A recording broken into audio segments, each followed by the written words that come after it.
it's not a problem and it doesn't require fixing. Aging is a continuum. It's a process on which we embark the day we're born. It's not just something annoying that old people do. And the sooner we can at least accept it and ideally embrace it, then we step off the hamster wheel of age denial.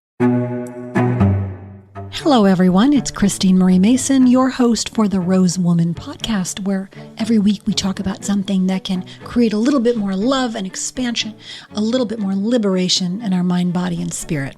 So Saturday, I was out dancing my little patootie off until 3 o'clock in the morning at a giant party in San Francisco at the Regency Ballroom. And I was out with my guy, and he was wearing these silver dragon leggings that matched his silver and white beard. And I was wearing this white dress and an ostrichy headdress thing. And we were laughing and boogieing down. Even the fact that I said boogieing down gives you a sense of my age. And this young couple comes up to us, and let's call them not young now that I've talked to Ashton. This fresh-faced, high-energy, smooth-skinned young couple comes up to us and they say, "We want to be like you when we're old." And I was like, "Old? What are you talking about?" No, I was thinking about the sense that I'm still in my body. In the same way that I used to be. I really love my life. I don't feel there's any difference. And yet there's this conception of what it means to be a certain age. So Ashton has written an entire book on this. Called This Chair Rocks, a Manifesto Against Ageism. She is the co-founder of the old school anti-ageism clearinghouse and speaks on the TED main stage, not a TEDx, but the actual main stage, and the United Nations. And she's become a leading spokesperson for the emerging movement to raise awareness of ageism and to dismantle it. So I wonder if we can imagine a world where you weren't worried about getting older when you were young, and as you progressed through your life stages, it really didn't bother you. Could we stop oppressing ourselves? So she begins with a conversation on how all the isms are related to one another. Ashton Applewhite of This Chair Rocks.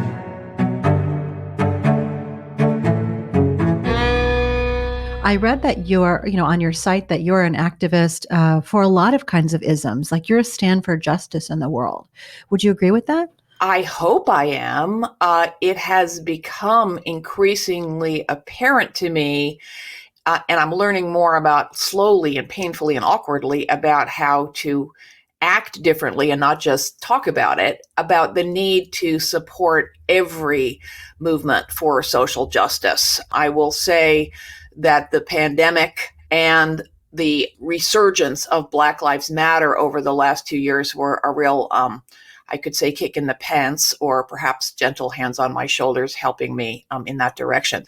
I'm sure your listeners know about intersectionality, that idea that all these different forms of oppression and discrimination compound and inform each other, but so do different forms of activism, right? When we chip away at any form of prejudice, we chip away at the fear and ignorance that underlie them all. And never a good idea to lift one ism again up, compare it to another, but everyone ages. And when we make the world a better place to grow old in, or anticipate growing old in, it's a better world in which to be female, in which to have a disability, in which to be marginalized in any way. Yeah, this idea that you examine your underlying beliefs and stop seeing people through some sort of preconceived filter, start to see them as the individual in front of you, seems to be mutually beneficial. I actually don't think they necessarily knew what intersectionality was. I really appreciate that definition, by the way. Oh, you're welcome. So ageism.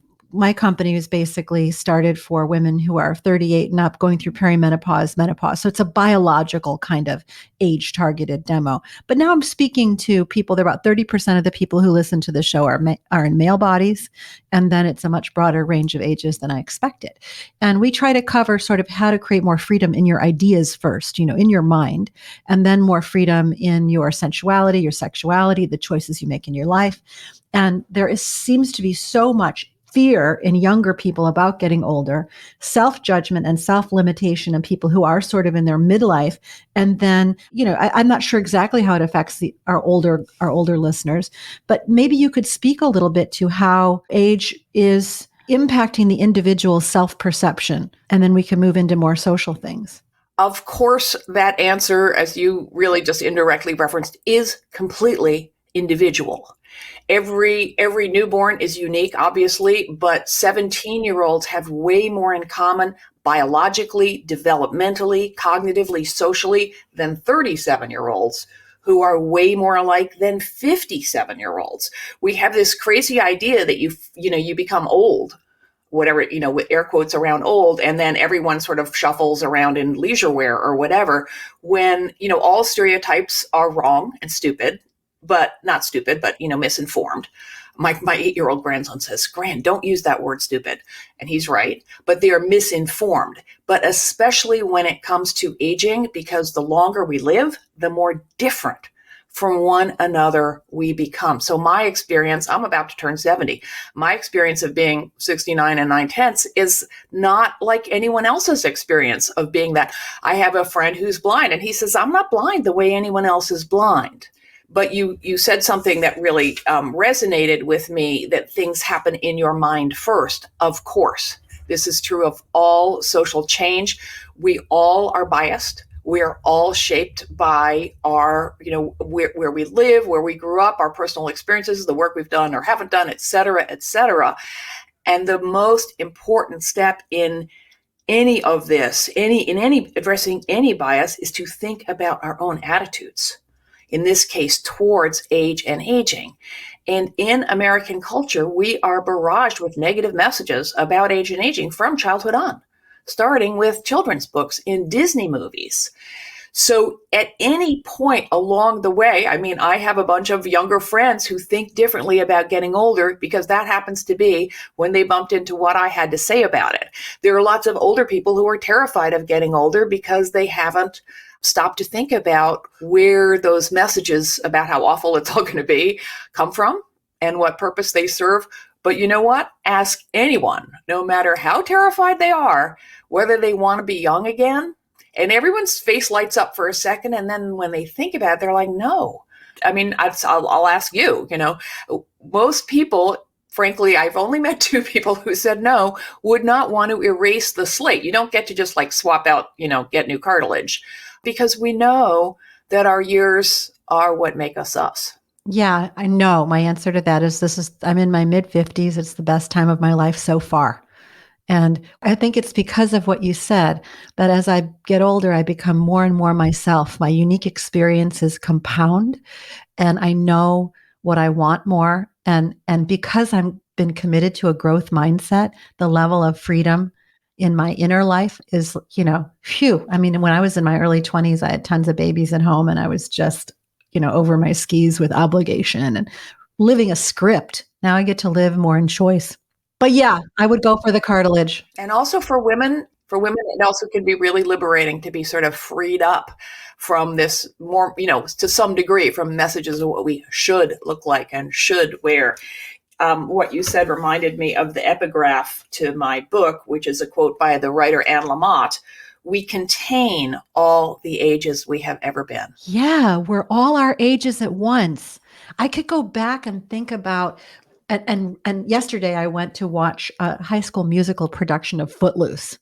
And I had a moment in there where I could remember both being on the stage, so awkward and weird in a High School Musical, and watching my own children do theirs and the pride of all the parents.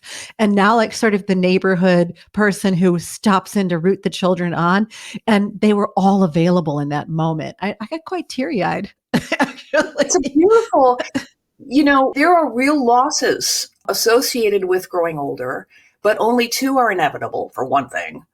Cognitive decline is not inevitable. Most of us experience some loss of function when it comes to remembering the name of the movie you saw with what's her name, but that's all we experience. It doesn't mean that you're going to have Alzheimer's by next Tuesday. The point is that aging is also a hugely enriching process. You just described one aspect of that.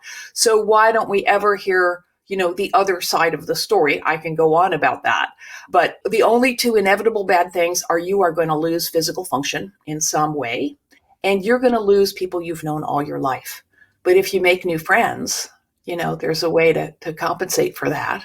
It's not the same as losing a dear friend who's known you since you were 3, but it doesn't consign us to loneliness and isolation if we continue to reach out, which is not easy in an age segregated society. But there are remedies, right? If we're conscious about it, and it's also this enriching process too.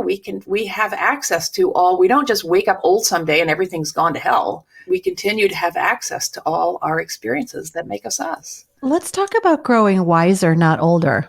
I think wisdom is really rare. Stereotypes can be benevolent as well as malicious. And a lot of people disagree with me on this, but I have met lots of older people who don't seem to have learned much along the way. And we have all met that wise child, with a shiver. One thing age absolutely confers is experience and access to a bigger body of lived experience. And in some people, that does translate to wisdom. And I think you'll find more wisdom among older people than younger people, because hopefully some of us have learned along the way. But I think it's better in general to use the word experienced, because I don't think wisdom is, necessarily accrues with growing older. Yeah, you can be a good observer and have a lot of experience and still draw the wrong conclusions from it, or interpret it to reinforce what you already knew. So that's good that we got that out of the way. I have to say, I never thought of this piece about losing friends. Can we dive a little deeper into this idea of expanding your circle of friends and staying friends with a broad range of people and making new friends as you age? It's very much the same lesson think about, analogous to what we gain if we have friends of different gender identities, if we have friends of different races and ethnicity. The more diverse our cohort, the harder it is to hang on to the preconceived ideas, which we all have. No judgment. Most bias is unconscious. But when we see someone, fixed notions about what their color or their body size or whoever they're sleeping with, click into place. The more diversity we have, the harder it is to hang on to those stereotypes, right? A huge challenge here is the age segregated nature of Western society in general, American society in particular. Up to the turn of the 20th century, most Americans didn't even know how old they were. They went to school in one-room classes. There was less higher ed, and higher ed is a hugely age segregating experience. If you think about it, especially if you go on, not to knock higher ed, but it has a huge function of arguably even into our 30s of really cementing a same age cohort in general. I think that will change as education becomes more older people friendly, which is happening as the nature of work changes from you learn one thing and you do that thing and then you retire, to constantly needing to be retrained and learning new things. But it is incredibly important to have friends of all ages. Easier said than done. But one way to do it is to think of something you'd like to do and find an age mixed group to do it with. You can also be more intentional about it and start a conversation group or a consciousness raising group around age. I guarantee you will have plenty to talk about, because not that many people are talking about this stuff yet. And a short plug for a website called the Old School Anti-Ageism Clearinghouse, oldschool.info. Everything on it is free except the books, and you can find consciousness raising guides there, free, downloadable, customize them, suggestions on how you might want to meet up or do it your own way. But when it's incredibly important to be around older people, and I would say even especially women, I'm a little biased in this way, but I just think ageism and sexism intersect in a really toxic way. And when older women are around younger women, we are reminded of how hard it is to be young, and are a little more generous, I think, and kind maybe. And if younger women did more hanging out with older women and saw how much we enjoy being the age we are and the power and confidence that it confers, we'd realize whoa, these messages that want us to feel inferior and crappy and ugly, they're not good for us. That's for sure. Where do they come from? They come from advertisers. They come from the anti-aging industry. They come from people and think of the body image movement, right? Again, we have analogies here. We have examples. We know how to combat bias. We got the tools. So look at the way we've approached it around other aspects of our identity and apply that to age. I like that. I'm thinking about my younger women friends and men friends too. We seem to fall into some role traps, like mentee or mother figure. And it's a little more challenging to be in a peer-based conversation. And I don't think that's coming from my side only.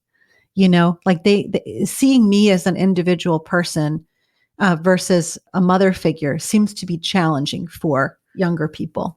Yeah, I think it works both ways. I think it's possibly a little harder for younger people to be free of this because, and this is not ageist. I mean, age is real. You can reference it. The younger you are, the less life experience you have, right? So the fewer examples you have to draw on, and perhaps the less time you've had to work in mixed age teams or travel or whatever. But yeah, roles are not our friends. I mean, I learned that. I have written one other serious book called Cutting Loose, Why Women Who End Their Marriages Do So Well. And it is not an anti-man book. It is an anti-patriarchy book. And it does talk about the way, and I'm talking in fairly typical, there's no such thing as a typical marriage, but, heteronormative husband and wife terms, the role of husband and the role of wife do the individual people involved no favors. Roles, set roles ordained by society they work counter to that fundamental effort that you described at the very beginning of this conversation, which is to see each individual as an individual. The other piece that comes up is the attractiveness thing. Because the society trades so much on beauty, a certain kind of beauty for both men and women, more for women. But I'm seeing it change. Like, men are more and more getting it. Like they're being subjected now to what was women's magazine equivalent. So they're getting a lot more of that look, muscle, blah, blah, blah. Anyway, you cease to be able to sort of trade on your attractiveness. That seems to also be one of the biggest challenges in a woman's body as an older person. Yeah, there is enormous pressure to look a certain way, which is generally, young, thin, white, fit. And we, and the anti-aging piece of the beauty industry is a multi-billion-dollar industry. So people spend vast amounts of money trying to get us to feel that way.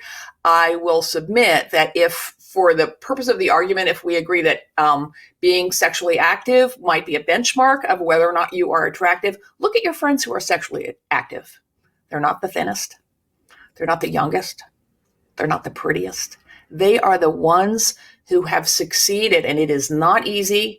It's a really incessant drumbeat, but they have beaten back this message that to be attractive, you need to conform to this punitive, expensive, impossible, unattainable norm, even when you're perfect. It's not like models are happy.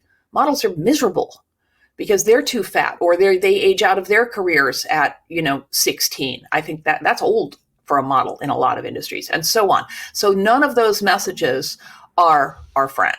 Everybody I know who's having good sex has transferred from a physical connection to an emotional or spiritual connection where they can just be themselves. Yeah, they brought their full selves to bed or to the table.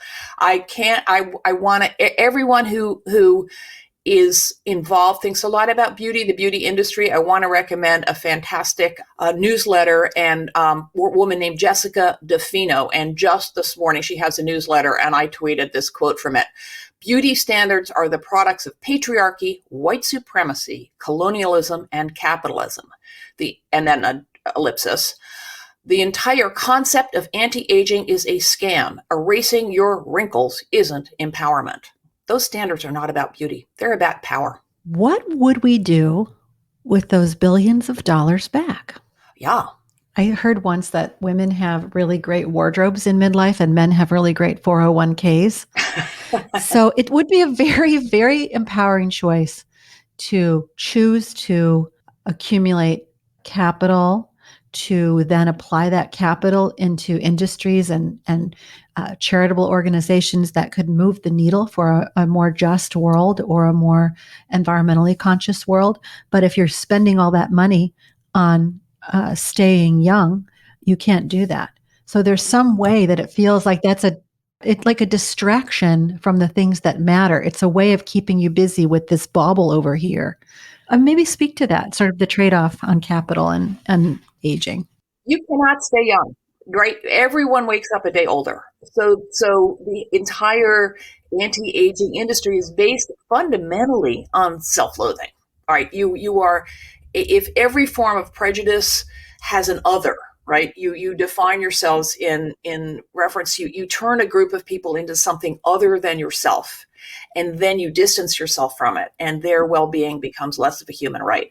The weird thing about ageism is that other, instead of being other religion, other color, other sexual orientation, other nationality, is our own future older selves. So the entire anti-ageism industry is based on fear and self-loathing, like this, on the delusion that if we eat enough kale, do enough sit-ups, eat enough supplements, this won't happen to us. It's going to happen to you unless you're dead. The only way to stop aging is to be dead. So it sets us up to fail. It hugely sets us up to compete, especially women, because of this toxic focus in the culture on our appearance, right? And in which to fail is essentially to look like you are older. And it's hugely classist. All this stuff, these cosmetics, I can't believe how much women drop, at Sephora when I walk in, and a lot of them, look like, they're younger women who I don't think they all have like super giant corporate salaries. It is expensive. Leisure is expensive. Sushi is expensive. So when we fall for this, we also do so at the expense of people who cannot afford these so-called remedies. I have air quotes around remedy because it's not a problem and doesn't require fixing. Aging is a continuum. It's a process on which we embark the day we're born. It's not just something annoying that old people do. And the sooner we can at least accept it and ideally embrace it. I know that's a tall order, but I urge you to learn more about aging first and foremost, because your fears are way out of proportion to the reality, and the fear is really, really bad for you. Then we step off the hamster wheel of age denial, which is, you talk about how much money we spend. Think how much psychic energy we spend on worrying about, oh my God, I have a wrinkle or whatever, or what if this happens? Worry does us no favors. It's just like there's some truism about it. It's just borrowed worry, borrowed anxiety. And the more energy and money and headspace we have to focus on things that are a lot better for us. Let's go back. Do you have a personal sort of continuum of what you would do intervention on and what you wouldn't? If it's not appearance, do you have a sense of supporting or opposing the physical decline or cognitive decline aspects? What about things like that? It's completely individual. I got a really good piece of advice when I was writing my book, which is don't use the word should. And I managed not to. So I think each of us has our own strengths and weaknesses, our own things we're particularly worried about, those things we don't give a damn about. So I think the answer is completely individual.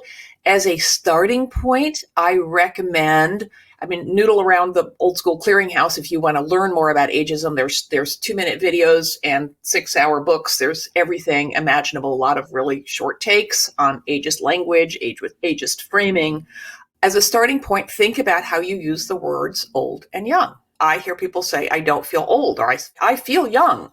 Think about what that word means in that context. You can't be young, and feeling young is actually meaningless. What you mean usually is that you feel energetic, you feel sexy, you feel with it. I feel old usually means I don't feel old, means I don't feel incompetent, I don't feel ugly. We can feel any of those things at any stage in life. If we lose a friend, if we get a promotion, if we win the lottery, if we complete some test or some athletic event, they are not hitched to our age.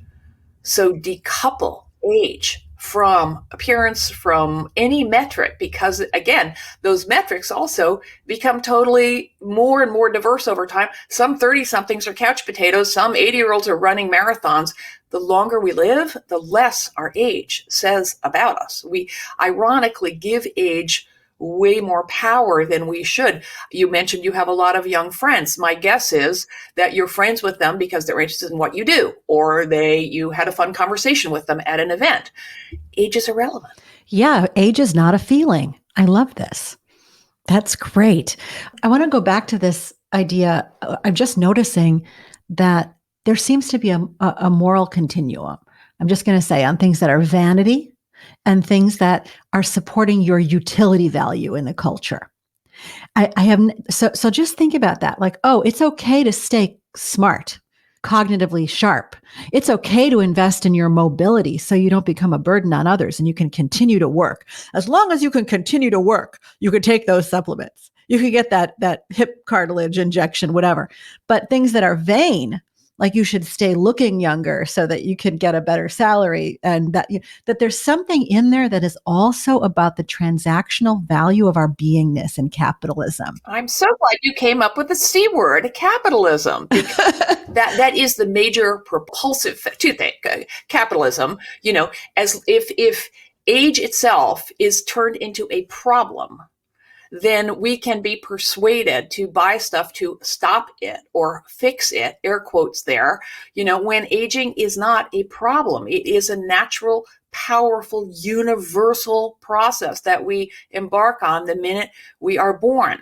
So, and also the same goes for the changes that accompany physical changes. If they are pathologized, and again, you know a lot more about menopause and perimenopause than I do. I am not saying for a minute you don't take supplements or do take some, whatever. We each need to, do what's right for us and follow the advice of the experts we trust. But there is an awful lot of people making money selling stuff that has no effect whatsoever and that we don't know whether it's okay for us. And there's a lot of evidence that some of this stuff is not good for us, but it's profitable. No one makes money off satisfaction. And a huge, way more messages come at women than at men, although men are not far from exempt because capitalism. And the other part is that capitalism reduces the value of a human being to conventional economic productivity. It's very transactional. It's ugly.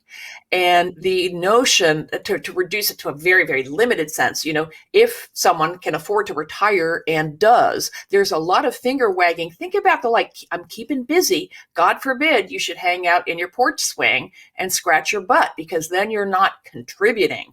And, so many older people do volunteer activity, which has a value of billions of dollar cash value to the economy. Most looking after or in on older people is done by other older people for free. That has value. Maybe I'm watching a grandchild so that his parents can go out to work. That has value. None of this is measured, but that's only part of the argument. It is an ugly world in which the value of a person is reduced to that. So I'm really glad you brought up that excellent point. That's useful, being needed is so integral to belonging also. And feeling purpose. So you stop working. Yeah, purpose. And so I like that you're decoupling purpose from economic value. A lot of people go through a period right at the point of retirement, or even when the children leave home, of trying to reinvent what's their next act, I guess.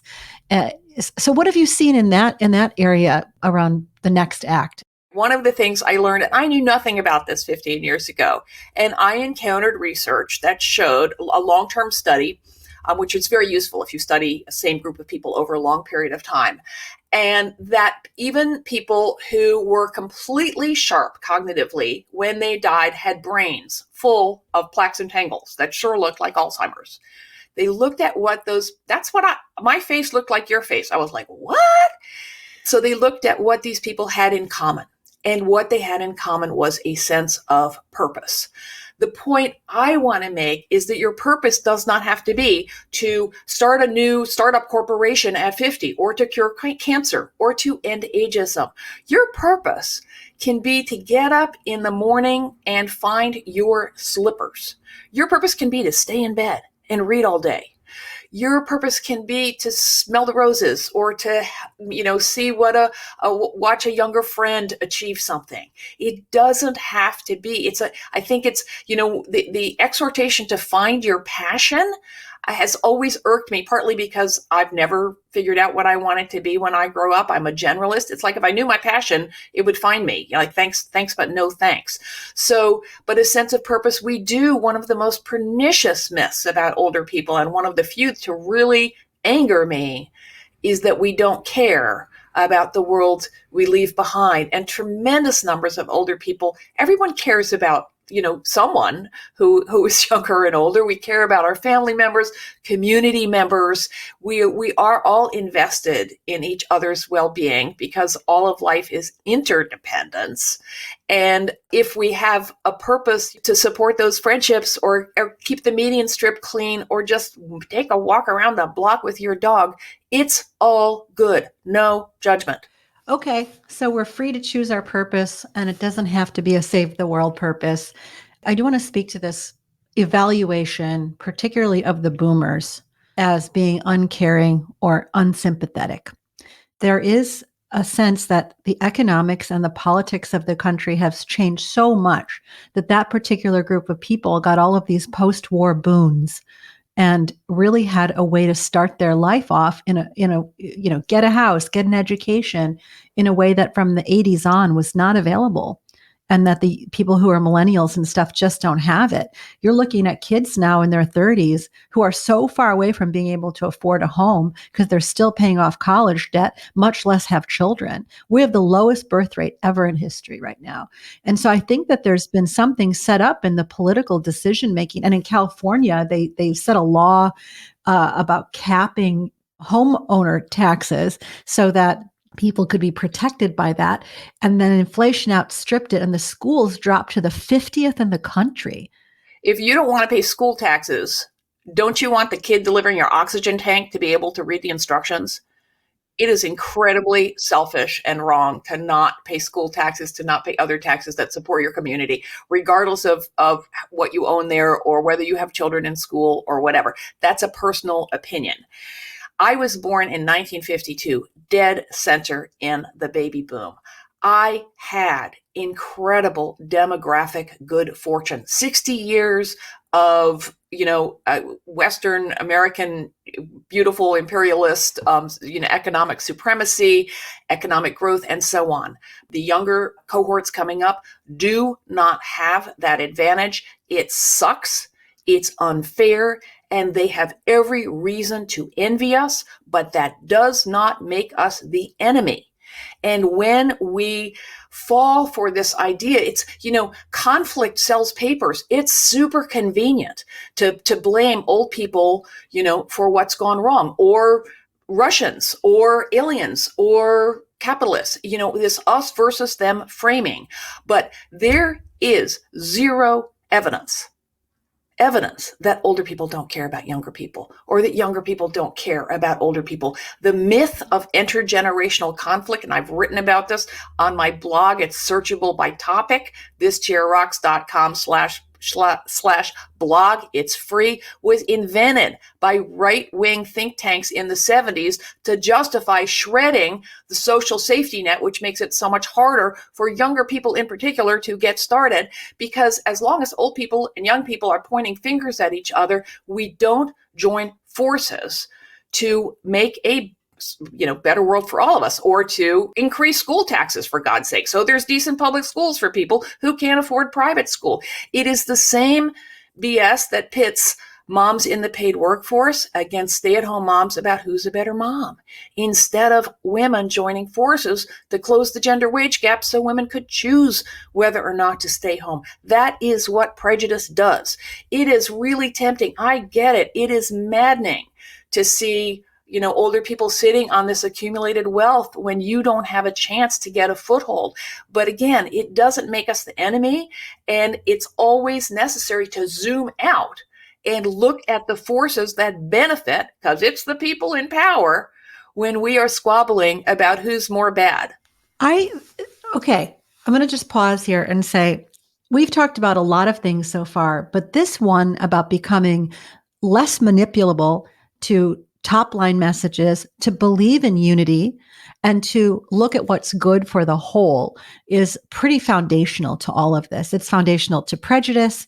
It's foundational to interpersonal relationships, political justice, economic justice, and really creating a world that works for all the people who live together in it. Hear, hear. So becoming less manipulable is, like popping your eyes open. Great. So your blog has tons of resources. You're right. I loved a lot of that stuff. I would love if you could take a couple minutes and talk about the book on leaving a marriage and what happens to women. I know it's an older book, but it's still like really relevant to this group of people that's listening. And I'm happy to say HarperCollins brought out a new paperback, which has a new foreword. And it's called Cutting Loose, Why Women Who End Their Marriages Do So Well. And I'll put it in context. Shocker. I wrote it because I ended my marriage after 11 years. I had 2 little kids. I was terrified. I thought I would, never get laid again, have to go start going to piano bars and being sad and drinking by myself. Sorry, no diss to piano bars there. And an early chance comment of my attorney, she said, more and more of my clients are people like you, by which he meant women who are realizing like they didn't have to stick it out. And I went home and learned in 2 seconds that 2/3 of the divorces are initiated by women. And I was astonished. It's really readily available fact. It's always been more women than men. And I thought it was like 98% men dumping their sad sack wives for fertile trophy versions. And that spark is what got me interviewing over 100 women and looking at their actual lives after divorce. And were there losses? Sure. But was it better to be making a more fulfilled life on their own terms than being hostage to a marriage where they felt lonely and they didn't have an equal voice? It was better. And 20 years, writing a book is horrible. I never wanted to write another one. But then guess what happened? I started to get old.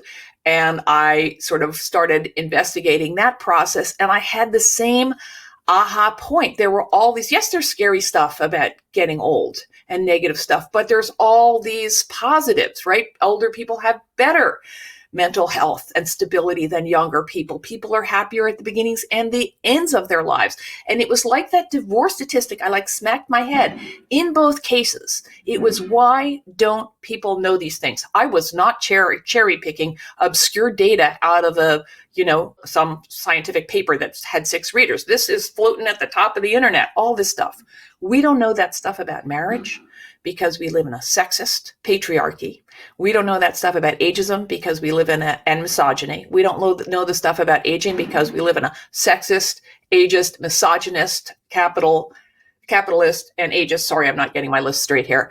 Culture. Well, we live a lot of isms. A lot of isms. But in other words, zooming out, as you just referenced, Christine, zooming out to the larger factors at play here that benefit when we are set against each other, that want us to be, in marriages, because, heterosexual monogamous marriage is super useful for capitalism. Everyone needs a, washing machine, and all the worker bees are competing against all the worker bees to do better and buy more stuff. I'm oversimplifying.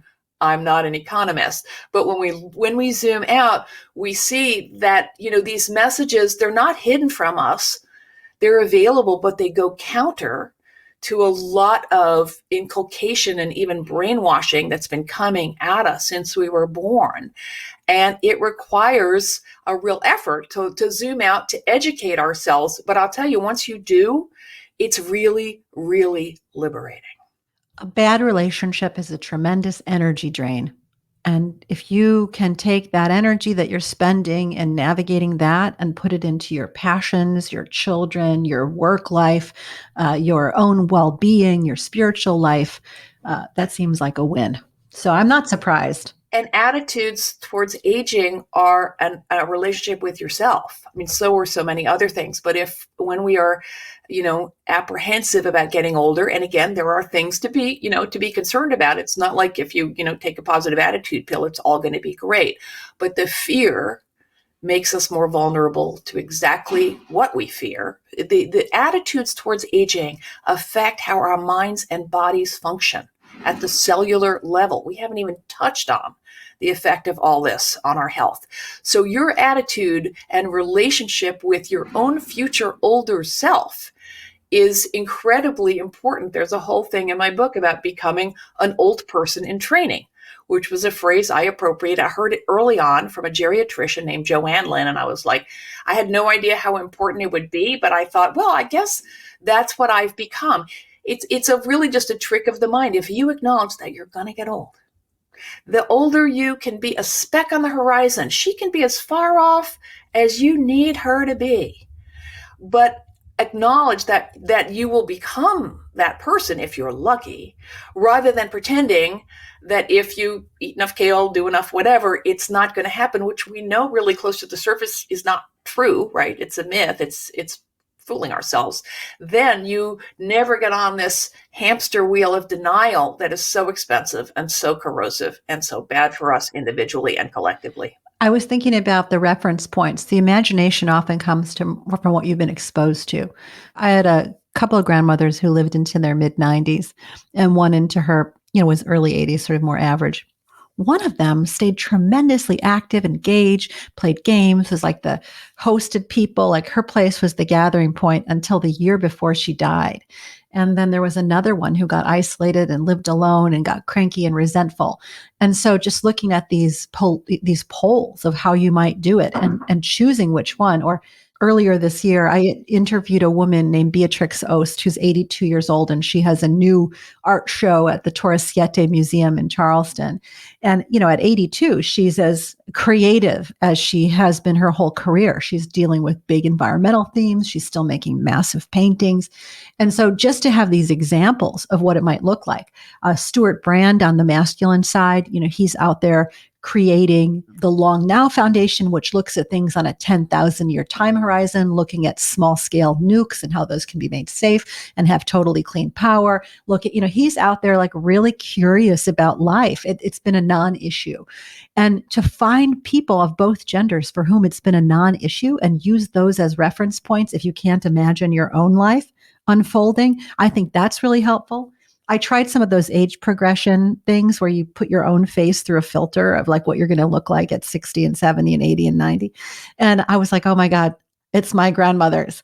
Like I literally saw their face, and like meditating on that. It's almost like the Tibetan meditation on your own death, in a way, like this thing about, oh, this is happening. And instead of being afraid of it, I'm just going to sit with it. Well, that's interesting. And then what? You may stay afraid of it, but just looking at it renders it less fearful, and then it becomes something you can think about, perhaps talk about. I want to make 2 points about the examples you just gave, which are wonderful. My bet is that the artist, whose name I don't remember, I'm afraid, and Stuart Brand were creative at 12 and creative at 30 and creative at 80. So it isn't something, it was a function of who they are. And, Stuart Brand, for one, he's a white man, and he's had access to a terrific education, privilege that has helped him, live well and long. So that's a question of, let's look at the surround. It's really important to have those exemplars because, as you say, it helps connect to behaviors in older people that you admire and aspire to, and also other behaviors that you don't. But I just want to point out that those two people are outliers, and that if you don't have a foundation, if you don't have a show of your own, if quote unquote all you can do is to lead a small life, but in that sense, perhaps not to go out a lot because you're mobility impaired or you can't afford it, because you do have a small circle of friends, that does not mean, and I'm sure you know this from a pure spiritual perspective, that your life is any less meaningful or any less valuable. In America, in particular, thanks to capitalism, we extol people who exceed, who are out in the world, who are, again, productive in this way. And that is ableist and classist potentially because it advantages people who are fortunate economically and in opportunity that not everyone can be, of course, and whose lives can be just wonderful. You are such a perceptive listener. You know what you just hit on is I preserved and targeted my core value, which is creativity and curiosity and learning. So I didn't like pick somebody who's like still extreme skiing at 60 or at 90, or I didn't pick somebody who is still looking young and beautiful at 90. Not skydiving. All right. Or skydiving. Oh, she's still skydiving at 80. Good job. No, but it's so interesting. You caught me, because the one thing I'm most afraid of losing is the example that I chose. You're not going to become less creative. If you have 7 strokes and can only wiggle your toe, you're going to figure out a way to do something with your toe. That's not going to go away. Age does not take age. Even if we have severe dementia, it doesn't rob us of the characteristics that make us most individual. And only 10% of the population gets Alzheimer's. Most of them are in their late 80s or 90s. The odds of you or me getting dementia continue to drop. This is what I mean by telling both sides of the stories. Nobody knows that. It's in the New York Times. How come we don't know that? Because capitalism, because they can sell us remedies to fix a problem that is not likely to affect any of us, but the anxiety that we will get Alzheimer's makes us more likely to get Alzheimer's. I'm just going to mention one more study out of Yale University. Again, not cherry picking some, tiny little journal in Estonia. People with fact rather than fear-based attitudes towards aging are less likely to get Alzheimer's, even if they have the gene that predisposes them to the disease. Okay. Look up the study on my website. We're going to become fact-based. We're going to live in the moment of what our actual experience is. We're going to stop equating young and old with other feelings that evince the quality of life. We're going to make friends across the ages, and we're going to stay present to what's actually happening and notice when it's our fear that is taking over. So I would like to recommend that everybody come and check out Ashton's books. I'm going to put her site and her book links in the show notes, and we're also going to do a giveaway on both of her books. So please come on over and check out all of those links. I think what we'll also do is put a top 10 tips for overcoming your fear of aging and being with your own experience that are taken out of this episode, and then some links to some of the blogs that were mentioned here. So anyhow, thank you. No, this was great. Thank you. Well, I hope there's no more self-oppression and that we're all more open-minded to the exact person who's standing in front of us. If you want to check out Ashton, you can find her at This Chair Rocks on Twitter, Facebook, Instagram. Check out her book. We're going to do a giveaway of her book if you're listening to this on or about the day of the publication, April 28th, 2022. So go on over there and enter to win the giveaway for her book, This Chair Rocks.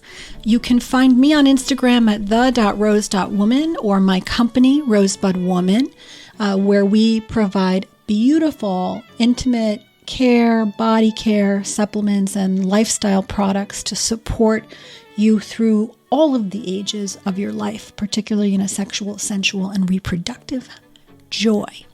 That's it for this week. I'd love it if you'd do me a favor. Go to lovethepodcast.com/the-rose-woman and leave me some reviews, subscriptions, sharing, anything. We're trying to get the word out about these great guests and all the things they do. Remember, you're perfect as the day you were born. There's nothing to change. Just enjoy your beautiful being in this beautiful life.